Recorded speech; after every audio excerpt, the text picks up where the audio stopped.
everyone. This lecture is our second lecture of the week. We will be talking about emotions and personality, agents of socialization, new context for interaction, as in new things happening in our society that may change our interactions, and also we'll be addressing feral children. So, though we tend to believe that our emotions are highly personal and individual, there are social patterns that do elicit emotional responses in us. So, we like to think that I'm feeling happy because, I'm happy. But in reality, you might be feeling happy because you are in a comedy, seeing a comedy movie, or maybe the sun is shining and you're exercising in a way that releases endorphins in you or something like that.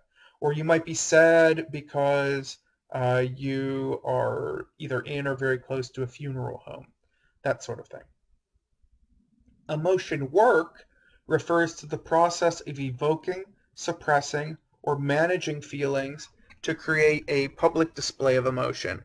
So, examples of emotion work can be found largely in service industry type jobs. Uh, a certain degree of emotion work happens, for example, at a supermarket checkout line where people have to be polite and pleasant to customers. A fair amount of sociological research has looked into emotion work relating to sex workers. So there's a really good book called Brothel that looks at sex workers in Nevada. That's a good example. Um, but anyone who has to control their display of emotion during over the course of their job is performing a degree of emotion work. Let's talk about agents of socialization. Agents of socialization are the social groups, institutions, or individuals that provide structured situation where socialization can occur. There are many agents of socialization. Four big ones in our society are family, which we typically talk of as being the primary agent of socialization. We also have schools, peers, and the mass media as other big agents of socialization. The family, as I mentioned, is the single most significant agent of socialization. And in all societies, it, I'm sorry, it's the major agent of socialization in all societies. And it teaches us the most basic values and norms that shape our identity. It also, for example, most people learn their language patterns from their family. They learn their basic morality from their family. What is and isn't polite, they learn it from their family. And even if you're an individual who has a bad relationship with your family, and even after you've grown up, you will still think of, well, what happened? What did my parents teach me in this given moral situation? And you will use that as a reference point, whether you agree with it or not, to either do the thing or not do the thing based on your experience with your family. Schools provide education and socialize us. This often occurs through a concept called the hidden curriculum, which are given behavioral traits such as punctuality, neatness, discipline, hard work, competition, and obedience. These are not things that schools intentionally teach us. They are typically latent functions, but they do teach us many of the behaviors that people see as being important later in life. Peers in our teenage years become teach us very different sets of social skills.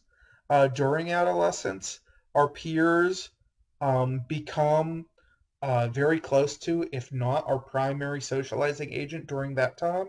And then after we exit those developmental teenage years, typically peers become less important and family often becomes more important again. Peers teach us the things that our family can't teach us.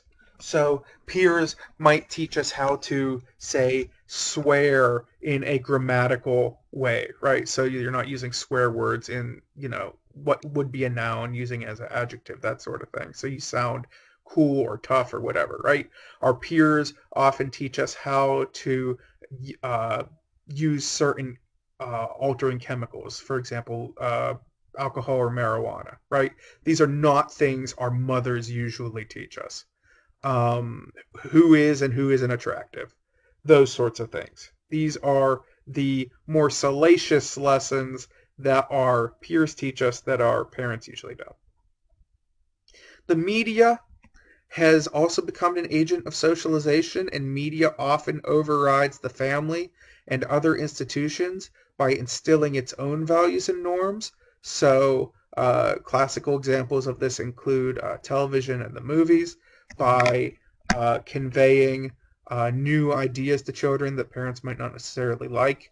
In terms of social media is often more of a reflection of other agents of socialization. So if you're arguing with your grandmother via Facebook or your brother via Twitter, that is more of an interaction with the family unit as opposed to media proper. Resocialization. This is a process of replacing previously learned norms and values with new ones as part of a transition in life. So, within resocialization, you are basically being reprogrammed to fit that new social setting. And this is also something that happens to all of us. Let's go back to resocialization for a bit. So, for example, when my daughter was born, I was re-socialized to be not a person with no children, to being a father, right? So I had to learn what was expected of me, of society, of being a father. Uh, Similarly, you're in college now. There was a period when you moved from being whatever you were before. Many of you were probably high school students. What does it mean to be a college student? Or you had a job and now you're a student again. What does it mean to be a student? You had to re-socialize. You had to relearn those rules for what it means to be a student. How is high school student? How is the role of student compared to that previous job you had different from what is college student now? That's the resocialization process.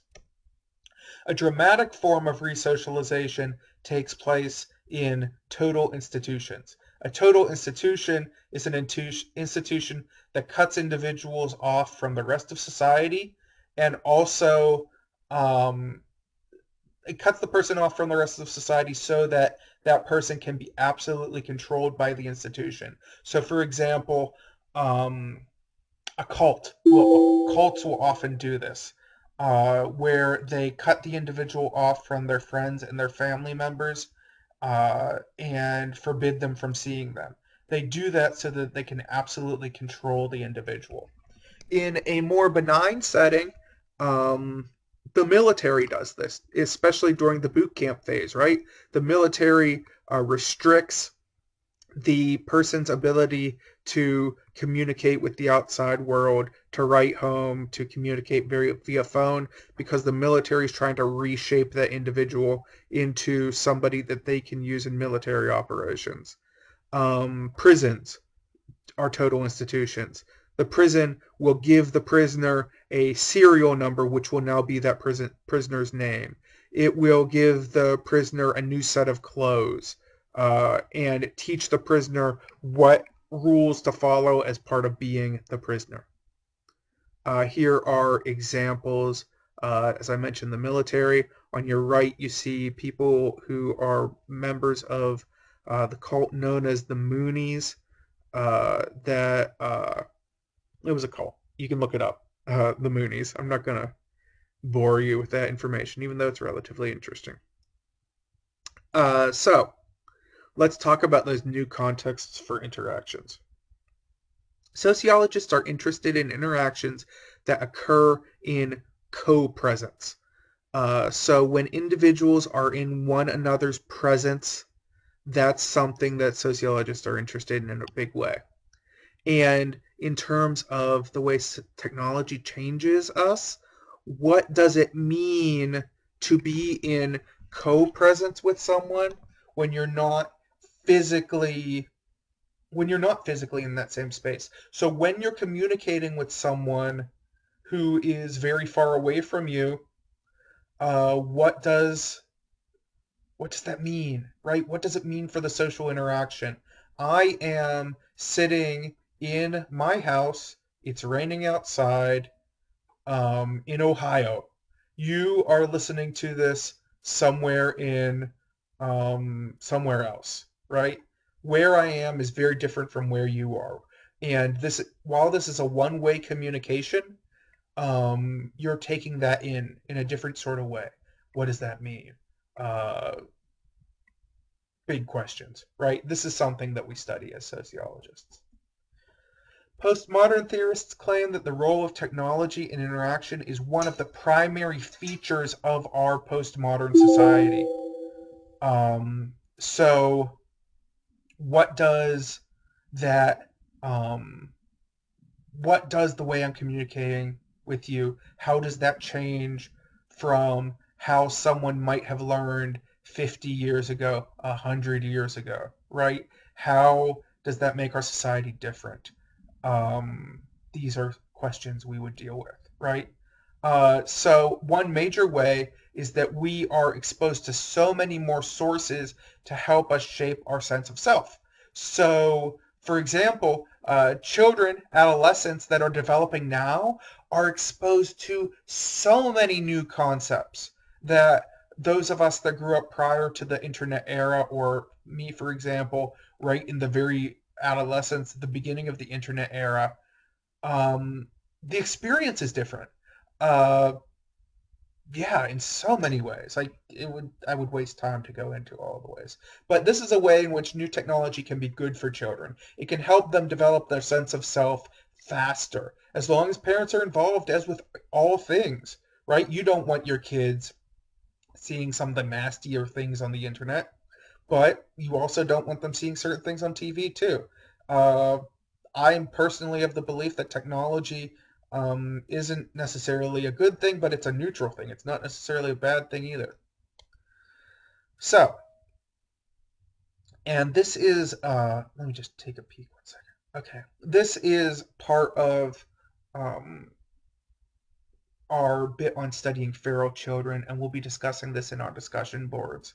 What happens when a person is completely deprived of socialization? We call this one of many forbidden experiments called the feral child. There have been unfortunate instances in society in which people have been deprived of socialization. One such person, her code name is Genie. She was born in 1957. She was discovered in 1970. So she lived to be 13 years old before she really interacted with any other humans. And this happened in Los Angeles. You're going to watch a documentary on Genie, and then you're going to respond to that documentary on our discussion boards. It's really a sad thing. There's a relatively good, if you want to read up on Jeannie as to what's happened to her. There's, I mean, as much information as we have is on her Wikipedia page. It's relatively straightforward as far as Wikipedia goes. So, your discussion for this week is to watch that documentary and tell us in the discussion board how you would help Jeannie. If you were in a position of power on the research team, what do you think would be best for her? There were a lot of mistakes made in Jeannie's treatment and the way people went about trying to research her. And that was really negatively detrimented her.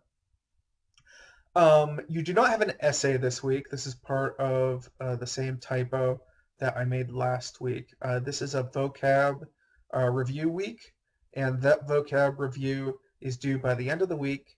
And also, don't forget, you have your first exam next week. So that vocab review is intended to help you prepare for next week. And that's it for this week. If you have any questions, please email me or let me know otherwise. Thanks.